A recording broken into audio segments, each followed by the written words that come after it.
Hello friends, welcome to my YouTube channel. अभी तक आपने मेरे चैनल को सब्सक्राइब नहीं किया है तो उसे जल्दी से सब्सक्राइब कर लें और बेल आइकॉन्स पे क्लिक करें ताकि जैसे ही कोई वीडियो अपडेट हो आप तक आसानी से पहुंच जाए। आज पार्ट 5 है, यानी सेंटेंस का जो पार्ट 5 है। आज हम डिस्कशन करेंगे सिंपल सेंटेंस के टाइप्स के बारे में। यानी टाइप्स ऑफ सिंपल सेंटेंस 5 होते हैं। फर्स्ट, असर्टिव या declarative sentence. Second, interrogative sentence. Third, imperative sentence. Fourth, exclamatory sentence and fifth number पे आएगा ऑप्टेटिव सेंटेंस।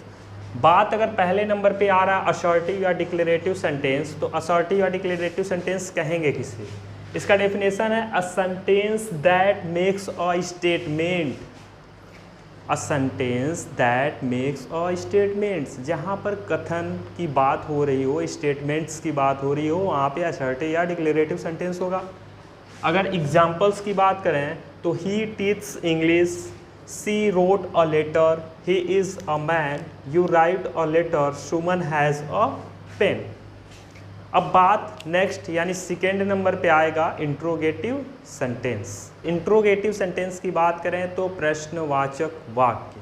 यानी इंट्रोगेटिव सेंटेंस को समझने का इसका डेफिनेशन क्या है? A sentence that asks a questions, जहाँ पर क्वेश्चंस पूछा जाए यानी प्रश्न पूछने की बात हो, वहाँ पर इंट्रोगेटिव सेंटेंस होगा। यानी एग्जाम्पल्स के माध्यम से what are you doing, did he give me a book, who taught you, what is your name, does he like to read.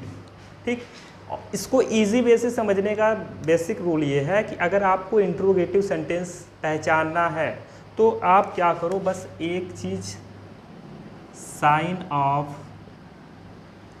Interrogation,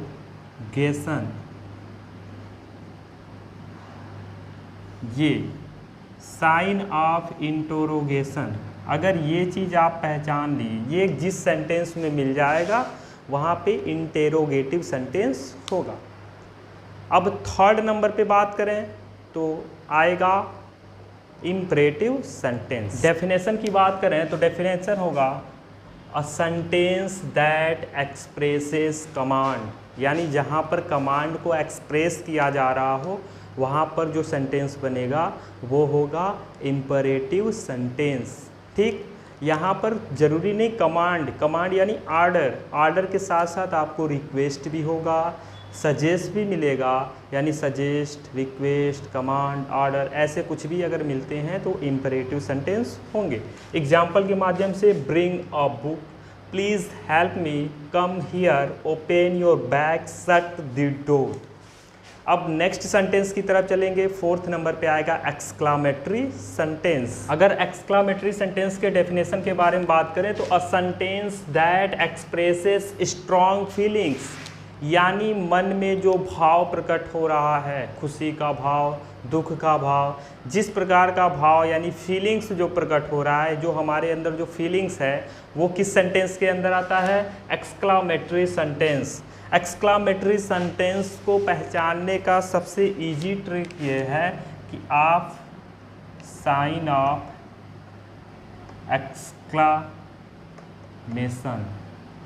ये है साइन ऑफ एक्सक्लामेशन, ये जहाँ दिख जाए वहाँ पर एक्सक्लामेटरी सेंटेंस होगा। बट ऑप्टेटिव सेंटेंस में भी एक्सक्लामेटरी साइन ऑफ एक्सक्लामेशन आता है। ये साइन इसके बाद जो फिफ्थ नंबर पे ऑप्टेटिव है उसमें भी आता है।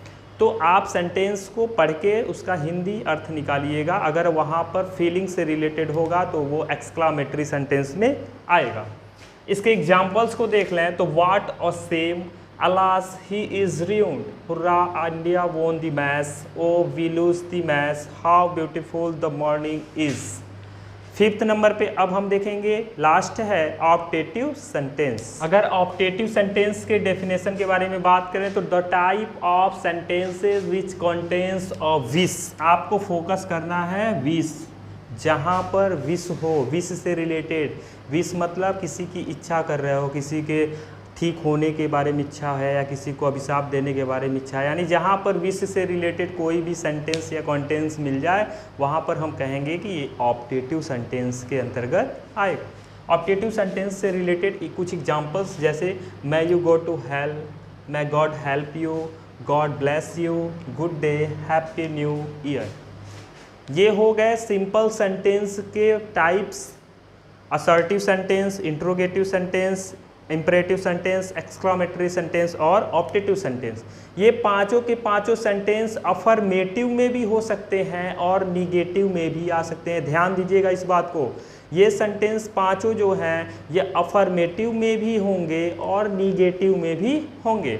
अब हम बात कर लेते हैं, सिंपल सेंटेंस तो हो गया, अब कंपाउंड सेंटेंस के बारे में समझ लेते हैं और कॉम्प्लेक्स सेंटेंस के बारे में समझ लेते हैं। टाइप्स ऑफ सेंटेंस में सिंपल सेंटेंस देख लिया था, सेकेंड नंबर पे अब हम देख लेते हैं कि कंपाउंड सेंटेंस क्या होता है। कंपाउंड सेंटेंस की बात करें तो ऐसे वाक्य जिनमें कम से कम दो फाइनाइट वर्ब हो या फिर कम से कम दो कोऑर्डिनेटिंग क्लॉज हो, दो कोऑर्डिनेटिंग क्लॉज हो। अगर एग्जाम्पल से देखा जाए तो Ravi came and Geeta went, Ravi came and Geeta went but Reema did not go. ठीक है, अगर हम बात करें तो यहाँ पर फाइनाइट वर्ब दो चाहिए, तो एक यहाँ पर है, एक यहाँ पर है, एक दो और यहाँ पर क्या हो गया, तीन। तीन फाइनाइट वर्ब मिल गए, एक में दो मिल गया, एक में तीन, यानी दो से अधिक होना चाहिए। तो ये तो हमारा कंपाउंड हो गया। अब कोऑर्डिनेटिंग क्लास का मतलब क्या हुआ, यहाँ पे एक वर्ड, एक कंजंक्शन यूज हुआ है एंड, यहाँ भी एक कंजंक्शन, तो कंजंक्शन के बाद का जो जितने क्लास हैं वो सारे के सारे हो जाएंगे कोऑर्डिनेटिंग क्लास। और यहाँ पर जो कंजंक्शन यूज हुआ है इसके बाद का टोटल, और यहाँ पर ये चीज़ कंजंक्शन जो है इसके बाद यहाँ तक, ये भी क्या आ जाएगा, कोऑर्डिनेटिंग क्लास में आएगा। अब कोऑर्डिनेटिंग को डीपली समझने के लिए जब क्लास का सेशन चलेगा, क्लास, तब उसके बारे में आप अच्छे से समझ पाओगे। थर्ड नंबर पे बात करें कॉम्प्लेक्स सेंटेंस। कॉम्प्लेक्स सेंटेंस भी सेम होता है, ऐसे भी इसमें भी दो, कम से कम दो फाइनाइट वर्ब, लेकिन इसमें सबऑर्डिनेटिंग क्लास आ जाता है। क्या आ जाएगा, subordinating class. Subordinating class means example, Rakesh had gone before Rahul came, if Raj comes Shyam will give him the book. यहाँ पर बात करें तो दो फाइनाइट वर्ब यहाँ है और दो फाइनाइट वर्ब यहाँ है। क्लास की बात करें तो यहाँ पर बिफोर कंजंक्शन और यहाँ पर इफ़, तो इफ़ से लेके कम्स तक ये हमारा सबऑर्डिनेटिंग कंजंक्शन, सबऑर्डिनेटिंग क्लास, और बिफोर से लेके केम तक यहाँ पर सबऑर्डिनेटिंग क्लास। सेंटेंस टोटली ख़त्म हो गया। आई होप आपको सेंटेंस अच्छे से समझ में आया होगा, और अगर कहीं भी आपको समझ में नहीं आया तो कमेंट बॉक्स में ज़रूर लिख के बताइएगा कि यहाँ इस पॉइंट पे आपको समझ में नहीं आया। अगर समझ में आया तो लाइक्स कीजिए, शेयर कीजिए और अच्छे से पढ़ते रहिए। Thank you so much for watching my YouTube channel.